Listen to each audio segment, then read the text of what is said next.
But definitely ಆ ಹೆಣ್ಮಗಳನ್ನ ಮೆಚ್ಚಬೇಕಪ್ಪ.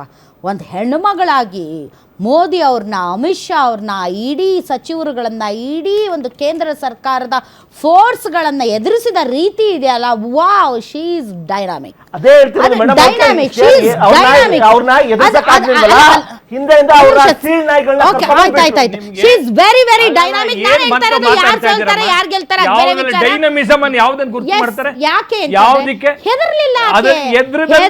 ಅದನ್ನ dynamism ಅಂತ ಹೇಳ್ತಾರೆ. ಅದನ್ನ ಡೈನಮಿಸಮ್ ಅಂತ ಹೇಳ್ತಾರ. ನಿಂತು ಫೇಸ್ ಮಾಡಿದ್ರು. ಪೂಲನ್ ದೇವಿದು ಡೈನಮಿಸಮ್ ಅಲ್ಲ ಸರ್, ಪೂಲನ್ ದೇವಿದು ಡೈನಮಿಸಮ್ ಏನಂತ ಮಾತಾಡ್ತಾ ಇದ್ದೀರಾ ನೀವು? ಪ್ರಜಾಪ್ರಭುತ್ವ ವ್ಯವಸ್ಥೆಯಲ್ಲಿ ಫೂಲನ್ ದೇವಿಗೂ ಮಮತಾ ಬ್ಯಾನರ್ಜಿ ಅವ್ರಿಗೂ ಬಹಳ ವ್ಯತ್ಯಾಸ ಇದೆ. ಡೈನಮಿಸಮ್ ಅಂತ ಹೇಳ್ತಾ ಇದ್ದೀರಾ? ಯಾವುದು ಡೈನಮಿಸಮ್? ಯಾವ ಡೈನಮಿಸಮ್ ಅಂದ್ರೆ ನೀವು ನಿಮ್ಮ ಎಲ್ಲ ಶಕ್ತಿಗಳನ್ನ ಅನೀತಿ ರಾಜಕಾರಣ ಡೈನಮಿಸಮ್, ಅನೀತಿ ರಾಜಕಾರಣ ಡೈನಮಿಸಮ್, ಅದನ್ನ ಡೈನಮಿಸಮ್. ಯಾವ್ದಾದ್ರು ನಮ್ಮ ಇತಿಹಾಸದಲ್ಲಿ ನಮ್ಮ ಸಂಸ್ಕೃತಿ ಒಳಗಡೆ ಇದನ್ನ ಒಂದೇ ಒಂದಕ್ಕೆ ನೀವು ಯಾವ್ದಾದ್ರು ಈ ತರದ ಡೈನಮಿಸಮ್ ಅಂತ ಹೇಳಿರೋ ತೋರಿಸಿ. ಸೋಲು ಗೆಲುವು ಇದ್ದದ್ದೇ. ನಾಳೆ ಆಕೆ ಸೋಲ್ಬಹುದು, ನೀವು ಗೆಲ್ಬಹುದು, ಅಥವಾ ಅವ್ರು ಗೆಲ್ಬಹುದು, ನೀವು ಸೋಲ್ಬಹುದು.